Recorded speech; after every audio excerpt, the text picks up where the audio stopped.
इस वीडियो में बात करने वाला हूँ एसएससी जीडी 2024 के आंसर की आने के बाद यहाँ पे कितने ऐसे कैंडिडेट हैं जिनका नंबर काफ़ी 150 प्लस है और एक ऐसा कैंडिडेट है जिसका 160 में से 160 है। ये एकदम रियल डेटा है, क्योंकि इस रैंक मित्रा हो, चाहे रैंक IQ हो, चाहे रैंक उजाला हो, उन सभी जो वेबसाइट होते हैं वो डायरेक्ट आपके आंसर की का जो लिंक होता है उसको डायरेक्ट फेच करता है, जिससे आपका डिटेल्स पूरा एकदम एक्यूरेट 100% सही डेटा आपसे लेता है, जिससे आपका यहाँ पे आपको पता चल जाता है कि आपको नंबर कितना है। तो एक ऐसा कैंडिडेट है पहला नंबर में आलोक कुमार, जिसका रोल नंबर भी है, यहाँ पे पूरा रोल नंबर नहीं देखने को मिल रहा है, और उनका रॉ स्कोर 160 है, यानी 160 में से 160 नंबर है। और यहाँ पे नॉर्मलाइज मार्क्स भी बताया गया है कि नॉर्मलाइज मार्क्स 175.987 है। टोटल 15 नंबर का नॉर्मलाइजेशन इनको मिल रहा है और EWS कैटेगरी से है। और यहाँ पे कौन सा state, Uttar Pradesh states north region से यहाँ पे वो बिलोंग करते हैं। इसी तरह यहाँ पे 80,000 ऐसे कैंडिडेट हैं जो अपना डेटा इसमें सबमिट किए हैं आंसर की आने के बाद, और इसमें पूरा डिटेल में बताया है कि कितना नॉर्मलाइजेशन मार्क्स आपको मिल रहा है। तो यहाँ पे टोटल ऐसे बहुत सारे कैंडिडेट हैं जो कि 80 में से 80 तो ऑलमोस्ट अधिकतर कैंडिडेट ने किया है। तो यहाँ पे ज़्यादा से ज़्यादा आपको देखने को मिलेगा उत्तर प्रदेश के कैंडिडेट 80 में से 80 एक कैंडिडेट लाए हैं, और मतलब 160, और ये 150 प्लस जो कैंडिडेट है वो ज़्यादातर आपको यूपी के ही कैंडिडेट देखने को मिले हैं। उसके बाद आपका बिहार का है, बिहार के बाद आपका मध्य प्रदेश कुछ है गिने चुने, राजस्थान है, उसके बाद कुछ आपको गिने चुने अलग अलग स्टेट मिलेंगे। तो ज़्यादातर यूपी, बिहार, मध्य प्रदेश, राजस्थान, ये 4 ऐसे स्टेट है जिसका 150 प्लस काफ़ी ऐसे कैंडिडेट है जिनका बना है। अब बात है कि इसमें नॉर्मलाइजेशन कितना कितना मिला। तो जैसा कि आपको बताया कि आलोक कुमार 160 नंबर लाए और 15 नंबर का नॉर्मलाइजेशन मिल रहा है, और जो 155 लाए हैं 155, उनको 155 वालों को यहाँ पे टोटल 14 नंबर का नॉर्मलाइजेशन यहाँ पे देखने को मिला है। 14 नहीं, यहाँ पे 5, और यहाँ पे टोटल 19 नंबर है, करीबन 19 नंबर का यहाँ पे नॉर्मलाइजेशन देखने को मिला है। किसी का 151 है तो उनका भी 23 नंबर का नॉर्मलाइजेशन कम से कम मिला है। तो यहाँ पे 25-25 नंबर तक का नॉर्मलाइजेशन है। यहाँ पे रैंक मित्रा के हिसाब से देखा जाए तो 25 नंबर तक हाईएस्ट यहाँ पे नॉर्मलाइजेशन देखने को मिला है। और यहाँ पे ऐसे कैंडिडेट है जैसे 140 प्लस कैंडिडेट है, उनको भी नॉर्मलाइजेशन अच्छा खासा देखने को मिला है। 148 से लेकर डायरेक्ट 171 कर दिया गया है एक EWS कैंडिडेट का। उसी तरह यहाँ पे और भी नीचे की तरफ जाएंगे तो डिटेल्स डेटा काफ़ी है, जैसे कि 130 प्लस वाले जो कैंडिडेट है, 130 प्लस वाले कैंडिडेट, उनको भी काफ़ी अच्छा नॉर्मलाइजेशन मिला है। तो नॉर्मलाइजेशन किस बेस में मिला है वो आपको मैं बता देता हूँ। तो नॉर्मलाइजेशन आप सभी को ईजी शिफ्ट होता है, उसके बाद आपका मॉडरेट शिफ्ट होता है और हार्ड शिफ्ट होता है। तो यहाँ पे ऑलमोस्ट देखा जाए तो हम इस बार SSC GD का पेपर ईजी टू मॉडरेट ही रहा है। कुछ ही ऐसे क्वेश्चन थे मैथ रीजनिंग में जो काफ़ी मॉडरेट लेवल के थे, हार्ड बोल के कुछ ऐसा कुछ क्वेश्चन इस बार नहीं आया था, तब भी मैं हार्ड को भी कंसीडर कर रहा हूँ।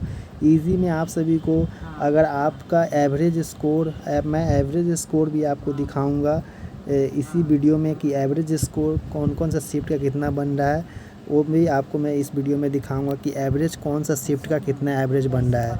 तो यहाँ पे जो एवरेज बनेगा, अगर आपका मान लीजिए शिफ्ट कोई ऐसा शिफ्ट है 20 तारीख का, चारों शिफ्ट में से जिसका पेपर इजी था, उस शिफ्ट का मान लीजिए 100 नंबर एवरेज है नंबर, काफ़ी कैंडिडेट 100 प्लस नंबर ला रहे हैं, और आपका 100 से कम है, तब जाके आपका चांस रहेगा कि आपका नॉर्मलाइजेशन में या तो 1 नंबर या 2 नंबर बढ़े, या माइनस भी हो सकता है, 1-2 नंबर माइनस भी हो सकता है।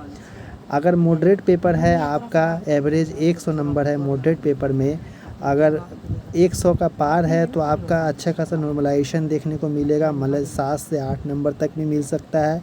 अगर मॉडरेट पेपर में आपका नॉर्मलाइजेशन नीचे की तरफ है, मतलब जो एवरेज नंबर से कम है, तो कम नंबर का नॉर्मलाइजेशन मिलेगा और माइनस होने का चांस कुछ परसेंट रहता है, ज़्यादा परसेंट नहीं रहता। इजी पेपर में माइनस होने का चांस 100% रहता ही तो रहता है, अगर आप एवरेज नंबर से कम लाते हैं तो। हार्ड शिफ्ट में आपका नॉर्मलाइजेशन 10 से 12 नंबर, 14 नंबर, 15 नंबर तक बढ़ जाता है। तो ये था इसमें नॉर्मलाइजेशन का खेला। तो यहाँ पे नॉर्मलाइजेशन का खेला आपको मैं बता दिया। अब बात है कि एवरेज कौन शिफ्ट का कितना एवरेज था वो आपको दिखा देता हूँ। तो यहाँ पे रैंक मित्रा की तरफ से एक पीडीएफ जारी किया है जिसमें बताया गया है कि आपका सबसे टफेस्ट शिफ्ट किसको माना गया है। आपका एग्ज़ाम 20 तारीख को स्टार्ट हुआ था और 7 मार्च तक हुआ था और 30 मार्च को री एग्ज़ाम हुआ था एक शिफ्ट में। तो यहाँ पे टोटल जितने भी एग्ज़ाम है उसमें से देखिए कि 27 तारीख का जो पहला शिफ्ट है 9 से लेकर 10 बजे के बीच में, उसका जो एवरेज है वो 90 नंबर का एवरेज यहाँ पे बताया गया। 90 नंबर एवरेज है, यानी 160 नंबर में से जो भी कैंडिडेट जितने भी अटैम्प्ट कर रहे हैं उनका जो 90 नंबर का एवरेज है, इससे ज़्यादा जो लाएंगे उनको नॉर्मलाइजेशन में काफ़ी हद तक फ़ायदा मिलेगा।